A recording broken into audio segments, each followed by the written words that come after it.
Bismillahirrahmanirrahim.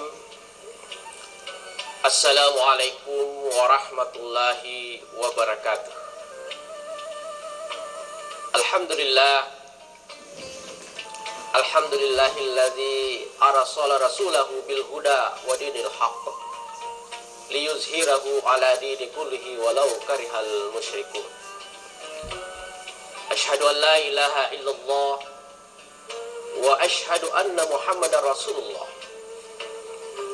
Allahumma salli ala Sayyidina Muhammadin wa ala alihi wa sahbihi ajma'in. Qala Allah Ta'ala fil Qur'anil Karim, A'udzu billahi minasyaitonir rajim. Bismillahirrahmanirrahim. Ya ayyuhalladzina amanu la tuqaddimu baina yadayillahi wa rasulihi. Ittaqullah, innallaha sami'un alim. Sadaqallahu azim. Jamaah pemirsa TV One dimanapun kalian berada, alhamdulillah, kepada Allah senantiasa kita bersyukur, memanjatkan puji syukur kehadirat Allah Subhanahu wa Ta'ala atas segala rahmat inayah yang diberikan kepada kita sampai pada detik ini. Yang kedua adalah salawat kepada Rasulullah Sallallahu Alaihi Wasallam sebagai nabi dan rasul panutan kita, yang tentunya kita diharapkan untuk senantiasa istiqomah untuk mencintai dan bersalawat kepada Rasulullah Sallallahu Alaihi Wasallam. Allahumma sholli ala Sayyidina Muhammad. Jamaah pemirsa TV One dimanapun Anda berada, ketika kita ditanya nareko nataneki rufa tawe nataneki tawe, kita ditanya apakah kamu ingin masuk surga, maka sebagai orang yang beriman, sebagai orang yang berakal, pasti jawabannya adalah ya. Kenapa? Karena kita menyadari bahwa kita tahu diri semakada surga itu adalah tempat yang paling luar biasa indahnya, tempat yang sangat indah dan sangat menyenangkan, sehingga kalau orang berakal pasti menginginkan masuk surga. Oleh karena itu, untuk mendapatkan surga Allah Subhanahu wa Ta'ala, kita butuh yang namanya ridho. Artinya orang yang masuk surga itu adalah orang-orang yang diridhoi oleh Allah Subhanahu wa Ta'ala. Ya. Oleh karena itu, untuk menggapai ridho itu, tentu ada kiat-kiat yang diajarkan oleh agama kita, yang diajarkan oleh Rasulullah Sallallahu Alaihi Wasallam untuk menggapai ridha Allah Subhanahu wa Ta'ala. Apa yang pertama? Untuk menggapai ridha Allah Subhanahu wa Ta'ala, kiat yang pertama atau jalan atau cara yang pertama, yaitu mendahulukan segalanya untuk Allah. Ya. Segala aktivitas kita, segala apa yang kita lakukan, agi ia difegau, maka dahulukanlah Allah. Ya. Apa yang kita lakukan, aktivitas yang kita lakukan, dahulukan Allah. Bismillahirrahmanirrahim. Dahulukan Allah. Ya. Ada contoh seperti kisah yang pernah terjadi pada Nabiullah Musa alaihissalam. Pernah satu ketika Nabi Musa alaihissalam terkena sakit gigi. Jadi ternyata Nabi Musa juga pernah terkena sakit gigi. Ya, kita paham, kita tahu bersama bahwa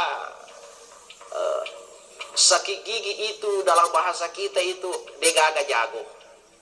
Ya, tidak ada jago, tidak ada orang hebat. Bahkan Nabi Musa sendiri terkenal dengan salah satu nabi yang paling kuat yang pernah diutus oleh Allah. Jauh kupet diisi, tobat. Ya, tobat. Ya. Sehingga pada saat itu Nabi Musa kemudian memohon kepada Allah, ya Allah, ya, berikanlah saya petunjuk apa yang saya harus lakukan untuk mengobati, menyelesaikan persoalanku ini. Ini sakit saya, gigi saya sakit sekali. Ternyata Nabi Musa pun minta ampun karena sakit giginya. Ya. Sehingga dibalas atau dijawab oleh Allah Subhanahu wa Ta'ala, maka dia diberikan petunjuk bahwa wahai Nabiku Musa alaihissalam, ambillah rumput itu dan kunyalah, maka itu akan menjadi obat bagi kamu. Sehingga pada kesempatan itu Nabi Musa mengambil rumputan itu, kemudian dia mengunyah. Setelah dia kunyah, alhamdulillah, ternyata giginya sembuh total. Sehingga pada kesempatan yang lain, beberapa saat kemudian, ya, beberapa hari kemudian, giginya sakit kembali. Mapedi isin nafemen. Sehingga dia kemudian, karena dia tahu bahwa obatnya adalah rumput ini, maka dia mengambil rumput itu. Nalai ya rumput angin. Dia mengambil rumput itu, kemudian dia mengunyah dengan rerumputan yang sama. Dia pakai, dia gunakan itu, mengunyah rumput itu. Tapi apa yang terjadi? Nina faja mapedi isinna. Tidak berhenti sakit giginya, bahkan sakit giginya tambah sakit lagi. Makanya dia mengeluh kepada Allah Subhanahu wa Ta'ala. Dia berteriak kepada Allah Subhanahu wa Ta'ala, ya Allah, ini kan rumput yang sama. Ya, ini kan rumput yang sama yang saya gunakan untuk mengobati gigi saya ketika dulu sakit. Apa jawaban Allah? Wahai Nabiku Musa alaihissalam, beda. Dulu biasa ketika kamu ingin memakai, kamu melapor dulu sama saya. Kamu lapor dulu, kamu meminta izin kepada saya untuk mendapatkan berkah daripada rumputan ini. Ya maku kue langsung muala tanpa meminta izin ridho kepada aku. Sehingga apa yang terjadi? Tidak sembuh. Artinya apa? Bahwa apapun yang ingin kita lakukan, gunakan kifat diisi, degaga jago.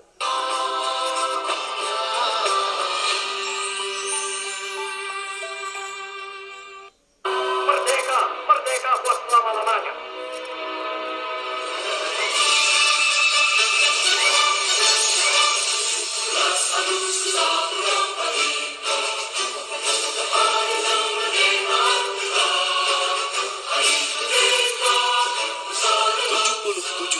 Indonesia Merdeka, Rabu 17 Agustus pukul 7.30 dan pukul 13 waktu Indonesia Barat, live di TV One.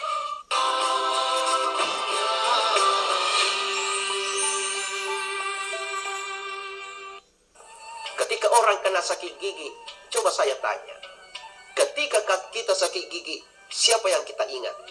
Ningga dia ngerat. Kebiasaan orang kalau sakit gigi, semua memanggil ibunya.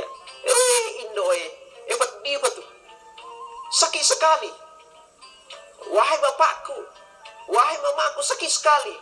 Berteriak, kenapa sakit sekali? Ya. Ketika orang sakit giginya, siapa yang diingat? Dokter. Siapa yang diingat? Apotik, obat, dan sebagainya. Pernahkah kita berpikir satu kali saja kita kemudian mengingat Allah, melaporkan segala keluhan kita kepada Allah? Kita, agama kita, Allah tidak melarang kita untuk berikhtiar, untuk pergi ke dokter, untuk makan minum obat. Tapi kata Allah, lapor dulu sama saya.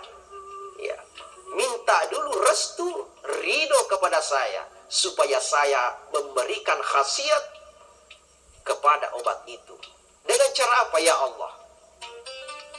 Sakit gigi saya sudah sakit luar biasa ya Allah. Saya ingin pergi ke dokter, pergi ke apotik. Jadikanlah wasilah dokter itu, jadikanlah wasilah obat itu, supaya bisa menyelesaikan, menyembuhkan gigi saya. Itu adalah orang yang beriman. Ya. Karena kenapa? Tentu kita paham bahwa yang mendatangkan, memberikan sakit itu adalah Allah. Maka tentunya yang bisa memberikan menyelesaikan persoalan ini adalah Allah. Satu ilustrasi umpamanya, ketika atap kita bocor, kemudian hujan, maka tentunya akan turun hujan di dalam rumah kita melalui atap yang bocor itu. Pertanyaannya adalah, bagaimana kita menyelesaikan persoalan itu? Ada orang dia mengambil ember untuk menyelesaikan persoalan itu, mengambil baskom untuk menyelesaikan persoalan itu, supaya tidak tergenang air di dalam rumahnya. Tapi ternyata itu bukanlah menyelesaikan masalah, bahkan akan menambah masalah. Tapi bagaimana orang yang cerdas, narekomaca tahu, ya, narekomaca pasti apa yang dilakukan? Pasti dia akan naik di atas genteng, naik di atas seng untuk menutup lubang itu, karena sumber masalah ada di lubang itu. Itu orang yang cerdas. Sehingga sebagai orang yang beriman, ketika kita kena masalah, maka sebagai orang yang beriman dan orang yang cerdas, maka datangi orang yang memberikan masalah. Siapa itu? Ya Allah. Allah. Bersujudlah kepada Allah, minta kepada Allah untuk menyelesaikan segala persoalan kita.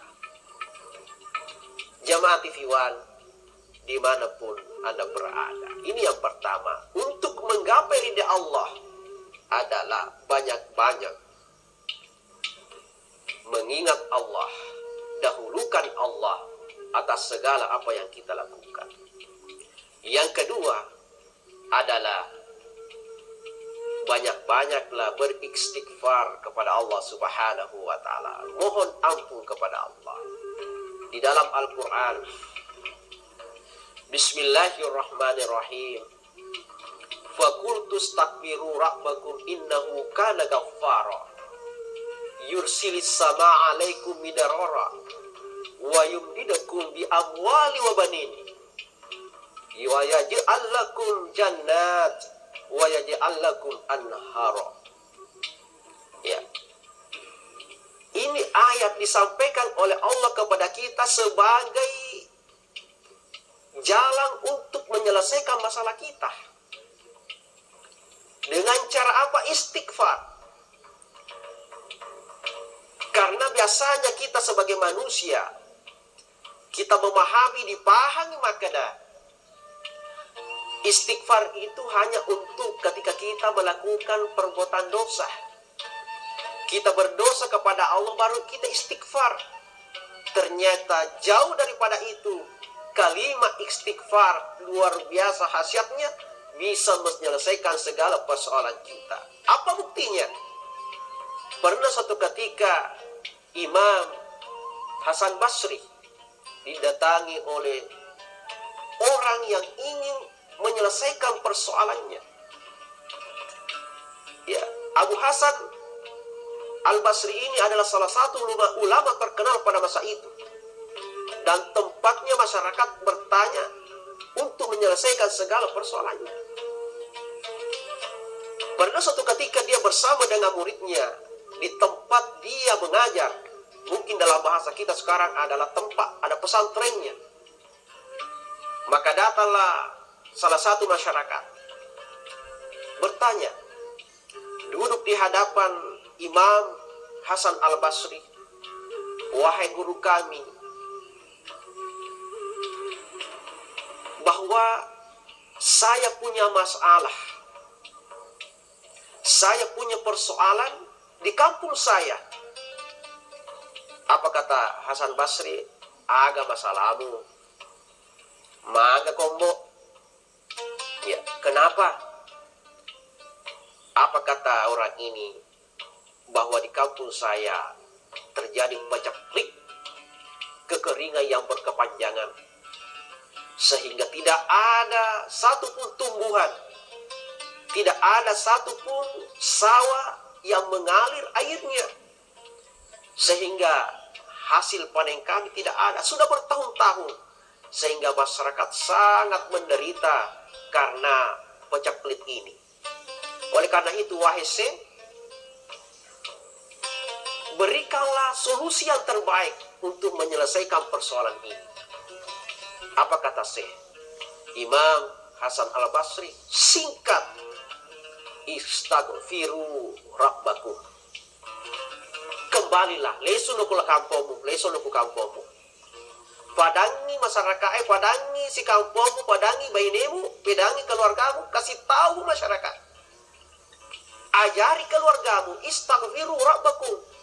Beristighfarlah kepada Allah Subhanahu wa ta'ala.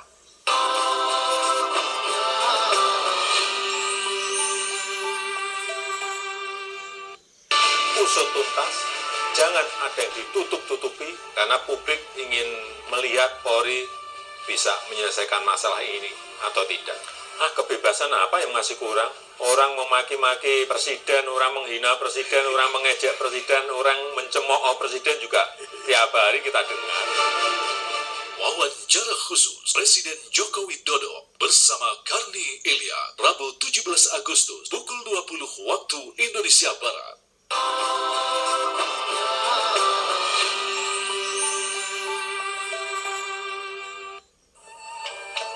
Ya, maka pula lah orang ini membawa bekal bahwa untuk menyelesaikan persoalannya adalah dengan banyak-banyak istighfar kepada Allah. Tak lama kemudian datang orang kedua. Wahai Syekh, saya punya persoalan. Engkau tahu masalahku. Maka dari Imam Hasan al-Basri, aga tosimbo iko masalahmu. Aga masalahmu, apa masalahmu? Apa kata orang ini? Bahwa saya sudah bosan miskin, bosan nak mafadi. Saya sudah bertahun-tahun hidup dalam keadaan kekurangan, hidup dalam keadaan kemiskinan, sehingga anak-anak saya, istri saya merasa menderita, dan saya sangat kasihan melihat mereka. Oleh karena itu, wahai Syekh Imam, berikan salah solusi untuk menyelesaikan persoalan saya, persoalan keluarga saya. Apa jawaban beliau? Istaghfiru rabbakum. Kembalilah, lisun ke kampung, ajarkan kepada anakmu, ajarkan kepada istrimu, istaghfiru rabbakum, beristighfarlah kepada Allah Subhanahu wa ta'ala. Ya, maka kembalilah orang ini. Tidak lama kemudian datanglah orang ketiga. Ya, orang ketiga ini ternyata juga membawa masalahnya.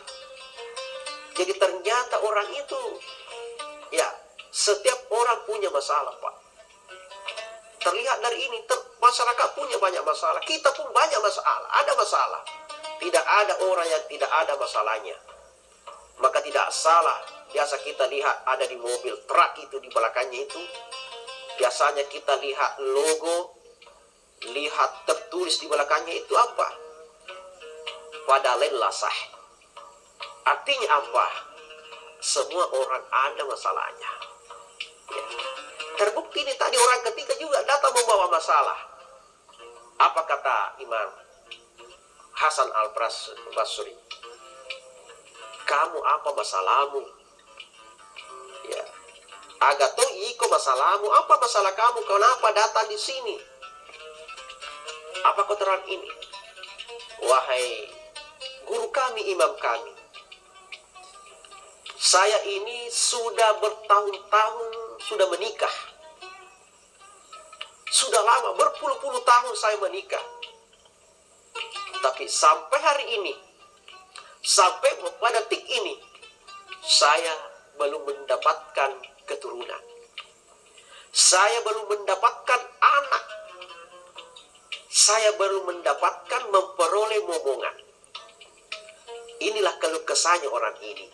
Dan itu biasa dan lumrah itu terjadi.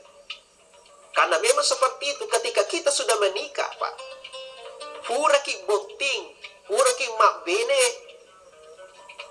Tentu apa harapan kita setelah itu adalah ingin memiliki anak, loki punya anak. Sehingga kalau kita 10 tahun, 20 tahun sudah menikah, degaga anak tak. Jok kaki botingnya, kita pergi ke pengantin, selalu orang bertanya, berapa mi anakmu? Siaga ni anakmu? Nah, ini menjadi beban buat kita. Ketika kita belum mempunyai keturunan, ada penyakit was-was, penyakit stres bisa datang. Kenapa? Karena impian kita setelah menikah adalah ingin memiliki momongan. Ini tadi orang tidak ada anaknya. Wahai sih, selesaikan persoalanku kodong kasihan. Apa kata Imam? Bahwa pulanglah, ajarkan kepada istrimu dan lakukanlah untuk dirimu istaghfiru rabbakum, beristighfarlah kepada Allah Subhanahu wa ta'ala. Maka pulalah orang ini membawa berkah, membawa kunci persoalannya, ya, dengan harapan besar supaya persoalannya bisa diselesaikan oleh Allah. Maka setelah kepergian orang ketiga ini tadi, maka datanglah muridnya Imam Hasan Al-Basri. Wahai guru kami, ya, kami tahu bahwa wahai guru kami, kita itu punya ilmu yang sangat mendalam tentang agama Allah, pengetahuan agama dan sebagainya, mendalam sekali.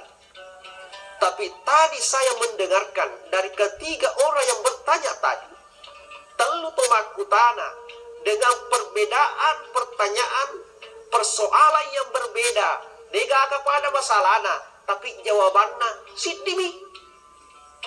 Hanya satu jawabannya, istaghfiru rabbakum. Ya. Apa kata Syekh Hasan Al-Basri? Bahwa wahai muridku, saya tidak punya hak untuk memberikan persoalan kepada seorang hamba kecuali itu adalah jalan yang diberikan oleh Allah. Maka oleh karena itu Allah memberikan jalan terbaik untuknya. Apa itu? Istaghfiru rabbakum. Ya, beristighfarlah kepada Allah. Dengan cara apa tadi? Apabila kita ada masalah, ya, ketika yursilis sama alaikum midarora, kekurangan atau kekeringan peceklik, maka Allah akan menurunkan hujan untuk kita. Ya. Wa yumdidakum bi amwali wa banin, kekurangan harta, bi amwal, kasiasiki, wa banin, anak-anak kita tidak punya anak, maka Allah akan memberikan persoalan, menyelesaikan persoalan kita dengan cara apa? Istighfar. Kemudian yang terakhir, untuk mendapatkan ridha Allah Subhanahu wa ta'ala, sebagai seorang hamba harus banyak-banyak bersyukur kepada Allah Subhanahu wa ta'ala. Dalam Al-Quran dikatakan Allah Subhanahu wa ta'ala, la in syakartum la azidannakum wa la in kafartum inna azabi lasyadid. Kalau kalian bersyukur, saya tambahkan. Tapi kalau kalian kufur, kalian mengingkari pemberianku, sesungguhnya azabku sangat pedih. Jamaah TV One dimanapun Anda berada, inilah kira-kira yang saya sampaikan.